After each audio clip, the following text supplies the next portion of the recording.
dear students, we are going to discuss about an astrologer's day.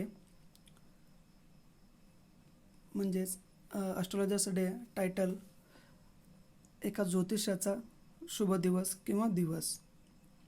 Previous लेक्चरमध्ये आपण एक पहिला पार्ट असं आपण घेतलेलं होतं की त्याचा समरी अजून एकदा आपण बघूया की नेमकं काय होतं आहे.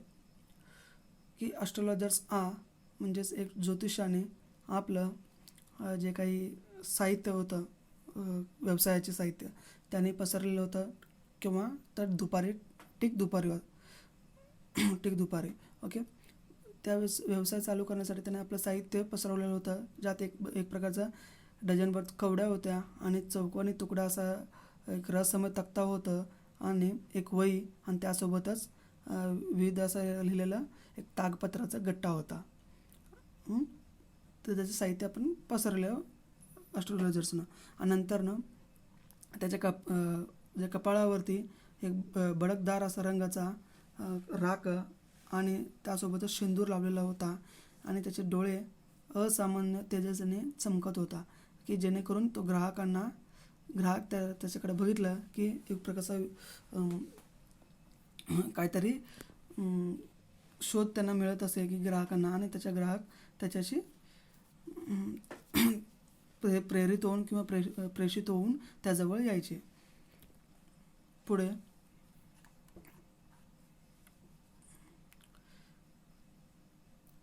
आणि त्याचा जे काही एक प्रकारचा डोक्यावरती भडकदार असा रंगाचा केसरी फेटा बांधलेला होता आणि तो रंग कधीही फिका पडत नव्हता. जसे की एक प्रकारचा पोळ्याभोवती किंवा जे देठाभोवती दहलीय फुलांच्या देठाभोवती जसे मधमाशा आकर्षित व्हायचे, तसं त्याप्रमाणे त्याचा वेशभूषा बघून त्याचे कस्टमर्स जे काय ग्राहक असेल ते त्याच्या अवतीभोवती फिरायचे. नंतरनं एक तो एरिया होता शहरी ऑल पार्क म्हणून, म्हणजे रस्ता जे काय होता तो आल पार्क म्हणून या नावाने ओळखलं जायचं.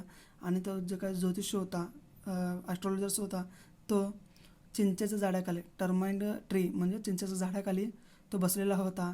एक प्रकारचा तो जे काय जागा होती तो वैशिष्ट्यपूर्ण होती, कारण त्या रस्त्यावरून अरुंद रस्ता होता. अरुंद रस्त्यापासून सकाळपासून ते रात्रीपर्यंत लोकांची नेहमीच गर्दी व्हायची. त्या गर्दीचा फायदा त्या ॲस्ट्रॉलॉजर्सला होत असे. आणि त्याच्याच अवतीभोवती जे काही ॲस्ट्रॉलॉजर्स बसलेला होता त्याच्या अवतीभोवती अनेक धंदे आणि उद्योग सुरू व्हायचे. औषधी विक्रेता, चोरीचं साहित्य विकणे, बाजार माहीत आपल्याला कसा असतो तसं त्याप्रमाणे भंगार विक्रेतासुद्धा होता. आणि याच्यापेक्षा अधिक प्रभावशाली तो कोण होता तर जे काय शेंगदाणा विकणारा, त्यालाच त्यांनी नाव दिलेलं होता फ्राईड ग्राउंडनट म्हणून. तो प्रत्येक दिवशी जोरजोराने आपल्या आवाजाने त्या भाजलेल्या शेंगाला अनेक नावं द्यायची. एका दिवशी म्हणायचा बॉम्बे आईस्क्रीम, तर दुसऱ्या दिवशी म्हणायचा दिल्लीचे बदाम, आणि तिसऱ्या दिवशी राजाच्या चवीचे असे म्हणून तो सांगायचा की त्याच्यामुळे लोक त्याच्याजवळ गर्दी करायचा. पुढे आणि जे काय ॲस्ट्रॉलॉजर्स ज्या ठिकाणी बसायचा तिथे आजूबाजूला जे काही प्रकाश लागतो दिवा, तो कोणताही दिवा नव्हता आणि त्याला कोणत्याही प्रकारचं दुकान नसल्यामुळं त्याने त्या झाडाखाली बसलेला होता. आणि विविध व्यवसाय करणाऱ्यांची दुकाने लाईटा होते. त्याचप्रमाणे जे काही म्युन्सिपल महानगरपालिकाकडून किंवा नगरपालिकेकडून जे काही लाईटा लागायचे तेही लाईटासुद्धा त्या लाईटाचा सुद्धा प्रभाव त्या ॲस्ट्रॉलॉजर्सवर पडत नव्हता. नंतरनं मग असं कसं आहे, मग शॉपलाईट्स जे काही शॉपलाईट्सची लावायची वेळ होत होती तेव्हा त्या जे काही फ्राईड ग्राउंडनट होता, शेंगदाणा करणारा होता, त्याने आपल्या सगळं साहित्यावरून निघण्याच्या प्रयत्नात होता. तो एक प्रकारचा इशारा होता. तो ॲस्ट्रॉलॉजरला समजलं आहे की नेमकं आपणही इथून सुटका व्हायची वेळ आली आहे, म्हणजे इथून निघायची वेळ झाली, म्हणून तो आपलं सगळं साहित्य आवरत होता. इतक्यातच एक अनोळखी माणसाने त्याच्या समोर येतो. तो एक प्रकारचा अनोळखी व्यक्ती असल्यामुळं त्यासोबत अजून एक व्यक्ती होता.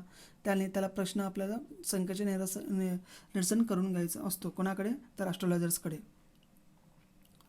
तेव्हा त्याने म्हणतो ॲस्ट्रोलॉजर्सनं एका प्रश्नाचे 3 पैसे असे मी घेणार आणि जर हे खरोखरच असेल तर त्याचे एका प्रश्नाला 8 आणि तू देणार का, असा वादविवाद त्या व्यक्ती आणि ॲस्ट्रोलॉजरचा दोघांमध्ये घडतो. आणि पुढचं जे काही असेल तो आपण या पाठामध्ये बघूया.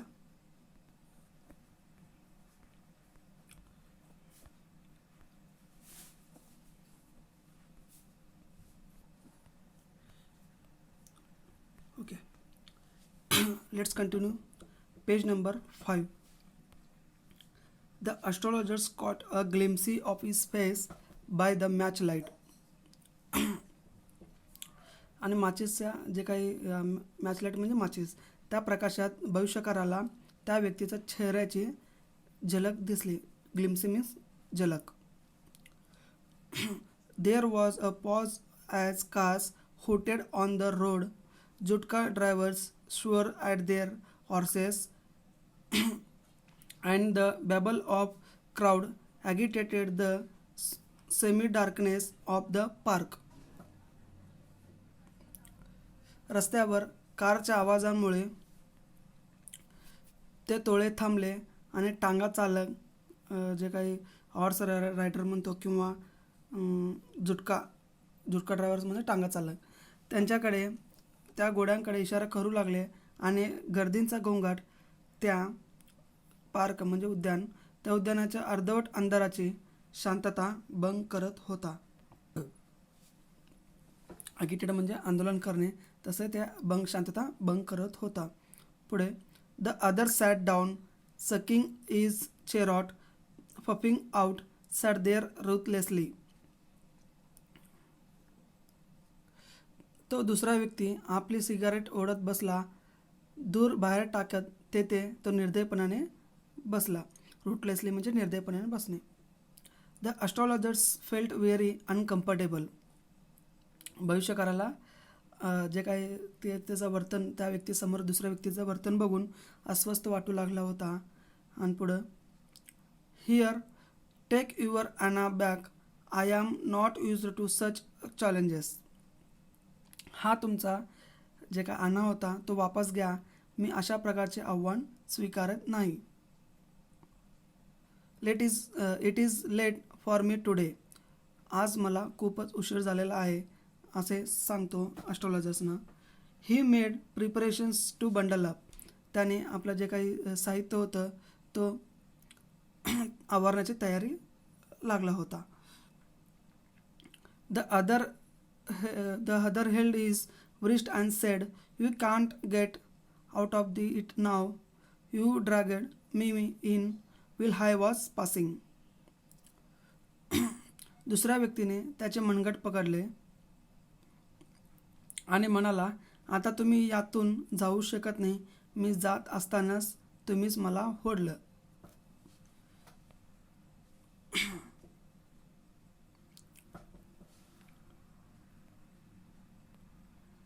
The astrologer shivered in his grip and his voice shook and became faint. Leave me today, I will speak it tomorrow.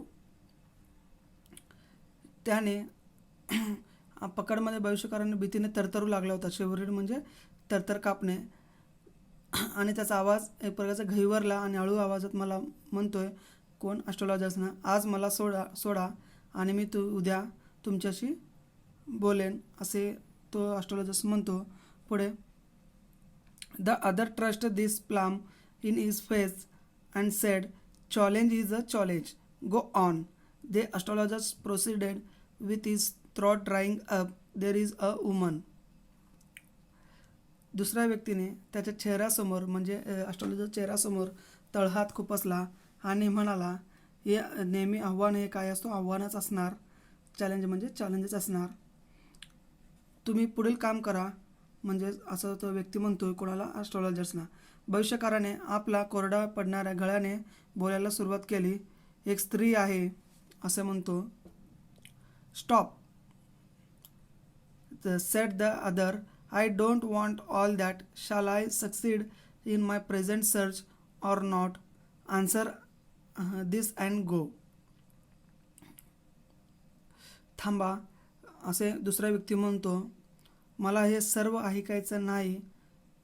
मी सध्या जे शोध घेत आहे त्यात मी यशस्वी होणार किंवा नाही याचे उत्तर द्या आणि अन्यथा जा. अन्यथा मी तुम्हाला तुमचे सर्व नाणे तुम्ही मला सोपवल्याशिवाय जाऊ देणार नाही, असे व्यक्ती म्हणतो. म्हणजेच एक प्रकारचा answer this and go, otherwise I will not let you go till this George all your coins. The astrologers muttered a few incantations and replied, all right, I will speak, but will you give me a rupee if what I say is convincing? Otherwise, I will not open my mouth.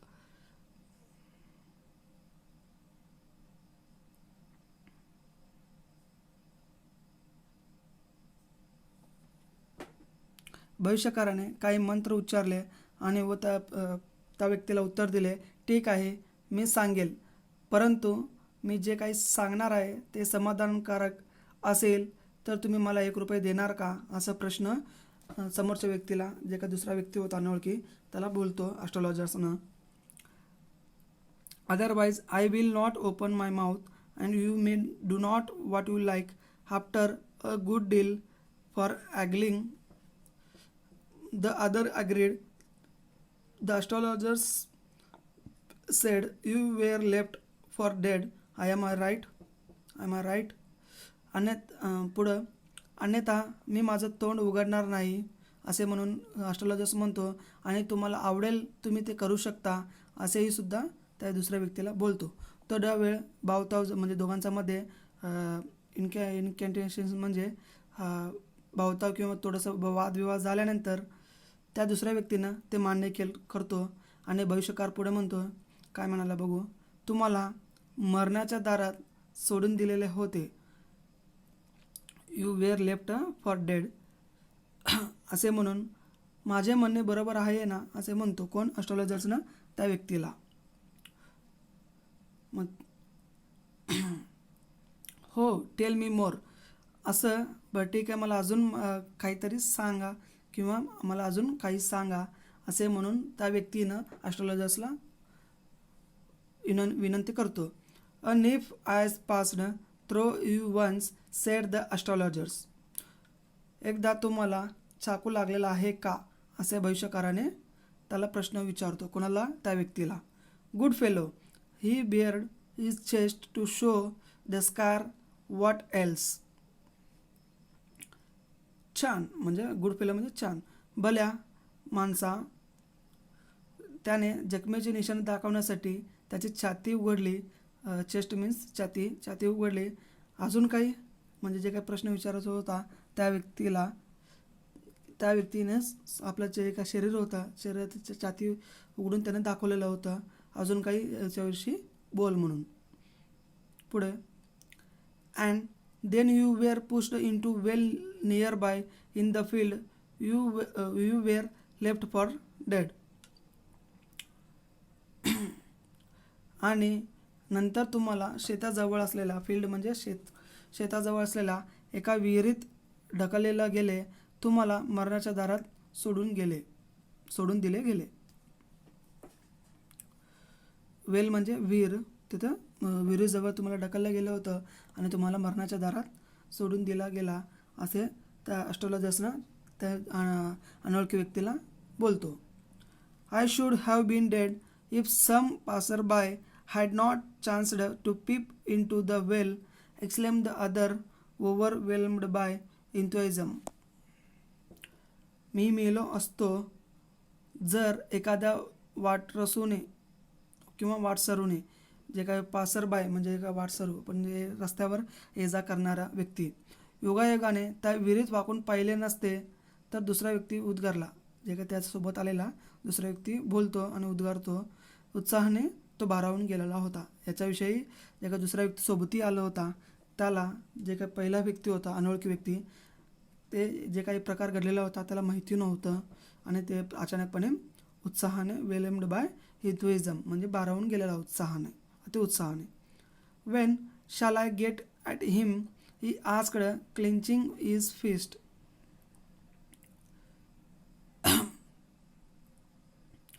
तो मला केव्हा मिळेल त्याची मूठ घट्ट करत तो म्हणाला. When shall I get it at him. त्या व्यक्तीनं विचारतो ॲस्ट्रोलॉजर्सला तो मला केव्हा मिळेल असे म्हणून. आणि त्याच्या क्लिंचिंग इज फिस्ट म्हणजे जे काही मूठ होता हाताचा मूठ तो घट्ट करत तो प्रश्न विचारतो कोणाला, ॲस्ट्रोलॉजर्सला. In the next world answer the astrologers. दुसऱ्या जगात त्या भविष्यकाराने असे उत्तर दिले म्हणजे या जगामध्ये तुला आता मिळणार नाही जे काय भेटायचं आहे तर नेक्स्ट दुनियामध्ये भेटणार असे म्हणून प्रश्नाला उत्तर देतो. He died for 4 months ago in a far off town. 4 महिन्यापूर्वीच तो दूरच्या शहरात मरण पावला. फॉर ऑफ टाउन म्हणजे दूरचं शहर. 4 महिन्यापूर्वीच तो मरण पावला. You will never see any more of him. तो तुला आता जे काय सध्या चालू आहे त्या व्यक्तीला बोलण्यासाठी तो ॲस्ट्रोलॉजर्स म्हणतो आता तो तुला कधीच बघायला मिळणार नाही असे म्हणतो. The other groaned on hearing it the astrologers proceeded. दुसरा व्यक्ती या ऐकून रागात कुरकुरू करू लागला. ग्रोनिड म्हणजे कुरकुरू करण्या. आणि भविष्यकार पुढे म्हणाला. ॲस्ट्रोलॉजर्स प्रोसिडेड म्हणजे काय ते बोलण्यात आलेला होता आणि पुढं ॲस्ट्रोलॉजर्स काय बोलतो बघूया. गुरुनायक असे नाव घेतो कोणाचा, जे काही पहिला व्यक्ती होता अनोळखी व्यक्ती म्हणून त्याचं नाव घेतो गुरुनायक म्हणून. You know my name the other sed taken a back. तुम्हाला माझे नाव माहीत आहे. दुसरा व्यक्ती आश्चर्याने म्हणाला. जे का सोबत आलेला होता व्यक्ती त्याने इतके जवळ दोघांचे संवाद चालू असतो ॲस्ट्रोलॉजर्सना आणि त्या दोघंही व्यक्तींचा. त्याच्यामध्येच त्यांनी जे काय भविष्यकार होता ॲस्ट्रोलॉजर्सनं त्यांनी गुरुनायक हा नाव घेतलेला असतो. कारण गुरुनायक जे काही व्यक्ती होता त्याचा परिचय ऑलरेडी ज्या ॲस्ट्रोलॉजर्सशी दोघांशी वादविवाद झालेला होता. ॲस्ट्रोलॉजर्स हा खरं तर ॲस्ट्रोलॉजर्स नसतो. तो वेशभूषा परिधान केलेला असल्यामुळं तो जे काय समोर व्यक्ती होता त्यांनी त्या माणसाला ओळखत नसल्यामुळं ॲस्ट्रोलॉजर्सला ओळखत नसल्यामुळं हा प्रकार चालू होता. आणि ॲस्ट्रोलॉजर्सनं त्या समोरच्या व्यक्ती जे कोण होता त्याला ओळखत असल्यामुळं त्याने नाव घेतो गुरुनायक म्हणून. As I know all other things Gurunayak listen carefully to what I have to say. जसं की मला सर्व गोष्ट माहीत आहेत गुरुनायक मला काय सांगायचं आहे ते काळजीपूर्वक ऐक. केअरफुली म्हणजे काळजीपूर्वक ऐक. Your village is 2 days journey due north of this town. या नगरापासून उत्तरेकडे तुझा गावचा प्रवास 2 दिवसाचा आहे असे म्हणून बोलतो कोण, ॲस्ट्रोलॉजर्सनं त्या व्यक्तीला. जे काही गुरुनायक म्हणून नाव घेतलं होता त्या व्यक्तीला म्हणतो. Take the next train and be gone. नंतरची ट्रेन पकडा आणि इथून निघून जा असे म्हणून ॲस्ट्रोलॉजर्सनं त्या व्यक्तीला बोलतो. I see once again great danger to your life if you go from home. मी पाहू शकतो. आय सी म्हणजे मी पाहू शकतो पण तुमच्या जीवाला मोठा धोका आहे जर तुम्ही घरातून बाहेर गेलात तर असे म्हणून त्या ॲस्ट्रोलॉजर्सनं त्या जे काही गुरुनायक व्यक्ती होता त्याला घाबरवण्याचा प्रयत्न करतो. की का बरं असं म्हणतोय ते आपण पुढे बघणारच आहे. तत्पूर्वी he took out of pinch a scared ash and held in to him. आणि त्याने ॲस्ट्रोलॉजर्सना चिमूटभर म्हणजे काय पिंच म्हणजे हातातलं जे काय असेल तो पवित्र राख, ॲश म्हणजे राख किंवा रक्षा काढली आणि त्याच्यासमोर धरलं. Rub it on your forehead and go home. Never travel southward again. You will live to be 100. ही तुझी कपाळावर लाव असे म्हणून ॲस्ट्रोलॉजर्सनं त्या व्यक्तीला म्हणतो आणि कपाळाला लाव आणि घरी जा. दक्षिणेकडे पुन्हा कधीच प्रवास करू नको आणि तुम्ही 100 वर्षाच्या वयीपर्यंत जगणार असे म्हणून गुरुनायकला संबोधतो. कोण? ॲस्ट्रोलॉजर्सनं.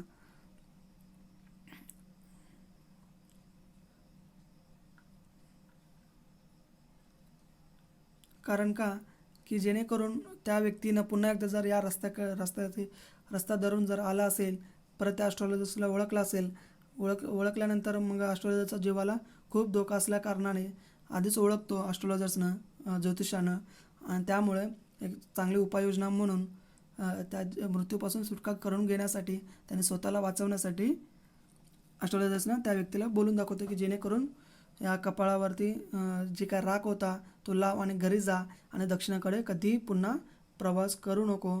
आणि त्याला चांगलं असं हे व्हावं म्हणून त्यानं म्हणतो की तुम्ही 100 वर्षापर्यंत आयुष्य जगणार असं उद्गारतो. पुढे why should have leave home again. The other said reflectively. मी पुन्हा घर का सोडू? दुसरा व्यक्ती विचारपूर्वक म्हणाला. I was only going away. Now then, he look for him and to choke out of his life if I meet him. मी आत्ताच जात आहे आणि नंतर त्याला शोधणार आणि जर मी त्याला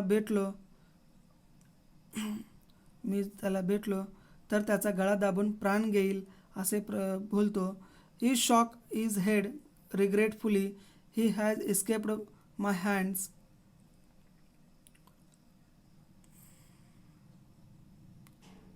I hope at least he died as he deserved. Yes, said the astrologers. He was crushed under the lorry.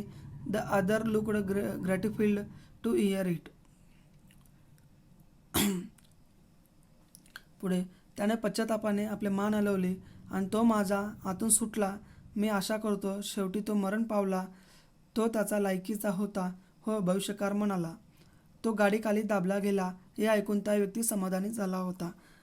म्हणजे जेणेकरून त्या ॲस्ट्रोलॉजर्सना असं म्हणून दाखवायचं असतो की पश्चातापाने तो त्याचा प्राण सोडलेला आहे. तो एक प्रकारचा शेवटी मरण पावला. तो जगण्याच्या लायकीचा नव्हता असे बोलतो ॲस्ट्रोलॉजर्सनं पटवून देण्यासाठी, त्या समोरच्या व्यक्तीला पटवून देण्यासाठी असे बोलतो. आणि शेवटी तो काय म्हणतो ॲस्ट्रोलॉजर्सनं, तो गाडीखाली दाबला गेला. हे सगळं ऐकून समाधानी झालेला होता. कोणत्या व्यक्तीनं? The place was deserted by the time the astrologers picked up the articles and put them into his bag. भविष्यकार आपले साहित्य उचलून आणि त्या बॅगमध्ये भरेपर्यंत ती जागा खाली झाली होती. कोणती जागा? जे का समोर ते काय व्यक्ती होतं ते निघून जाण्याची हे झालेले होते. ते निघून गेल्यानंतर तोपर्यंत त्याने साहित्य आपला बॅगेत भरून टाकला होता. The green shop was also gone, living the place in darkness and silence. The stranger had gone of into the night after giving the astrologers a handful of coins. हिरवा प्रकाशज्योत सुद्धा त्या जागेला अंधारात किंवा शांततेत सोडून निघून गेला. तो अनोळखी व्यक्ती सुद्धा भविष्यकाराला मूठभर नाणे दिल्या आणि रात्रीच्या अंधारात निघून गेला.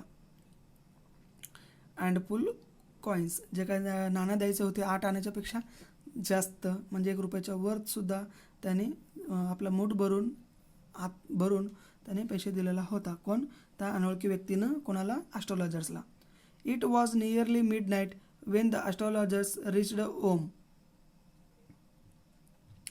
जेव्हा भविष्यकार ज्योतिषकाराने घरी पोचला तोपर्यंत जवळजवळ मिडनाईट झाला होता. अंधारात अर्धरात्र झालेला होता. His wife was waiting for him at the door and demanded an explanation. त्याची पत्नी दरवाजाजवळ त्याची प्रतीक्षा करत होती. कोणाची? ॲस्ट्रोलॉजरची. आणि तो आल्यावर तिने स्पष्टीकरण मागितले. He flung the coins at her and the said, count them, one man gave all that. त्याने तिच्याकडे पैसे फेकले किंवा पैसे दिले आणि म्हणाला, त्यांना मोज. एकाच व्यक्तीने हे दिले आहेत. जे काही कॉईन्स होते, मूठ भरून दिलेलं होतं, त्या अनोळखी व्यक्तीनं ते कॉईन्स त्याच्या पत्नीला देतो, भविष्यकाराच्या पत्नी म्हणजे स्वतःच्या पत्नीला देतो आणि देऊन म्हणतो त्या जे काही कॉईन्स आहेत तो मोज म्हणून. 12 and half annas, she said counting. 12.5 आणे ती मोजत म्हणाली. 12.5 आणे म्हणजे 1 आणा असा या हिशोबाने. She was overjoyed. ती अत्यानंदित झाली होती. कोण? ती म्हणजे ॲस्ट्रोलॉजरची wife. I can buy some jaggery and coconut tomorrow. उद्या मी सकाळी गूळ आणि खोबरे विकत घेऊ शकते. जागरी मीन्स गूळ, कोकोनट म्हणजे माहिती आहे आपल्याला खोबरं. This child has been asking for sweets for so many days now. I will prepare some nice stuff for her. अनेक दिवसांपासून मुलगी मिठाई मागत आहे. मी तिच्यासाठी काहीतरी छानसं जे काही स्वीट आहे तो बनवेल असे म्हणून तिची पत्नी ॲस्ट्रोलॉजर्सला बोलून दाखवते. The swine has cheated me. He promised me a rupee, said the astrologers. ते प्रकारचा चिटेड म्हणजे असं आपण मराठीमध्ये म्हणू नये, तर त्याने तो बोलून दाखवतो इथं. त्या बामटाने मला फसवलेला होय. त्याने मला 1 रुपये देण्याचं वचन दिलं होतं असे भविष्यकाराने म्हणाला. कोणाला? आपल्या पत्नीला. She looked up at him. You look worried. What is wrong. तिने त्याच्याकडे वर पाहिले. तुम्ही चिंतित दिसताय, काय झालंय असे म्हणून त्या पत्नीनं आपल्या पतीला म्हणते, म्हणजे भविष्यकाराला प्रश्न विचारते. व्हॉट इज रॉंग म्हणजे काय घडलं, काय काय झालं आहे. मग त्यावेळेस ॲस्ट्रोलॉजर्स म्हणतो नथिंग, काहीच नाही. After dinner, sitting on the pyol, he told her, do you know a great load is gone from me today. I thought I had the blood of a man on my hands all these years. रात्रीचं जेवण झाल्यावर, dinner म्हणजे रात्रीचं जेवण झाल्यावर, पॉईल म्हणजे प्रचा steering cot म्हणजे जे काही बसायचा जागा असतो, काट म्हणतो आपण, त्याच्यावर बसलेला असताना त्याने तिला सांगितले. काय सांगितले? कोणाला? तर त्याच्या पत्नीला. तुला माहीत आहे, डू यू नो, तुला माहीत आहे का, आज माझ्या वरून खूप मोठा भार उतरला आहे. ग्रेट लोड म्हणजे काय, जे भरपूर वजन जे काय डोक्यावर जो होता तो उतरलेला आहे असं म्हणून प्रश्न विचारतो. मी बऱ्याच वर्षापासून विचार करत होतो की माझ्या आतून एका व्यक्तीचा खून झाला आहे. I thought I had blood of man my hands all these years. That was the reason why I run away from home, settled here, and married you. He is alive. हेच कारण आहे की मी घरातून पळून आलो आणि इथे स्थायिक झालो, म्हणजे इथं स्थिरावलो किंवा इथं स्थायिक झालो आणि तुझ्याशी लग्न केलं. तो जिवंत आहे.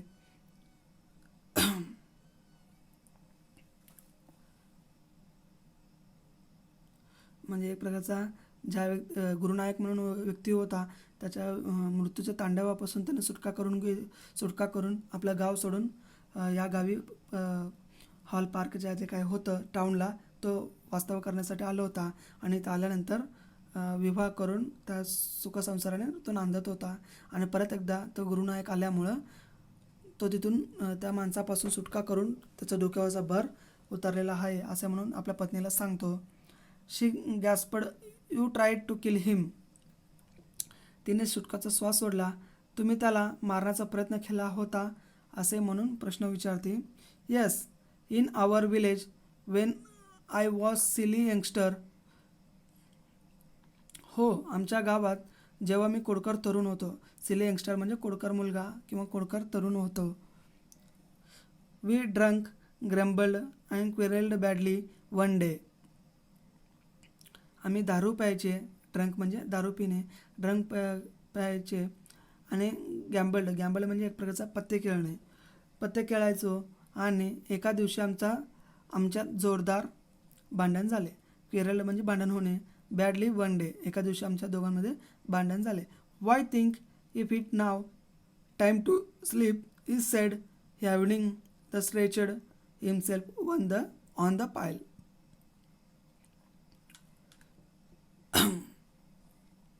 आता त्याचा कशाला विचार करायचा.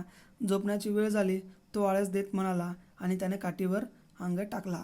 म्हणजे जे काही काठीवर आडवा झोप गेला होता. म्हणजे जे काही पास्ट लाईफमध्ये घडलेला होता तो आपल्या पत्नीला का बरं सांगायचा. इथून आता त्याच्यातून त्या गुरुनायकापासून सुटका झालेली असताना पण त्याच्याविषयी विचार कशाला करायचा आणि आपल्या पत्नीला का सांगायचा. म्हणून त्याने त्या पत्नीला म्हणतो आता त्याचा विचार कशाला करायचा. आता वेळ झाली झोपण्याची. इव्हनिंग म्हणजे झोपण्याची वेळ झाली. तो आळस देत म्हणाला. ही स्ट्रेच्ड हिमसेल्फ ऑन द पाईल. इव्हनिंग म्हणजे आळस देणे. तसं तो आळस देत तो त्याने आपल्या जे काही खाट होतं, पाईल म्हणजे काठ, त्या काठावर आडवं पडलं आणि झोपी गेलेला होता. Written by R.K. नारायण. अशा प्रकारे ॲस्ट्रॉलॉजर्सनं जे काही गुरुनायक व्यक्ती होता त्या व्यक्तीपासून कसे सुटका करून घेतले हे आपल्याला त्या लेसनमधून शिकता आलं. म्हणजे समजून घेता येतो. अशा प्रकारे आज छानसा लेसन आहे. टायटल होता द ॲस्ट्रॉलॉजर्स डे. म्हणजे ॲस्ट्रॉलॉजरच्या आयुष्यामध्ये चांगले दिवस कसे आलेत हे आपण बघितले की जेणेकरून तो मृत्यूच्या दारातून सुटका करून घेऊन पहिल्यांदा सुटका करून तो गाव सोडून गेला आणि दुसऱ्यांदाही तो जेव्हा त्या व्यक्तीला सापडलेला होता तेव्हासुद्धा तो अतिशय चालाकीनं तो त्याची सुटका करून घेऊन आपल्या घरी परतला.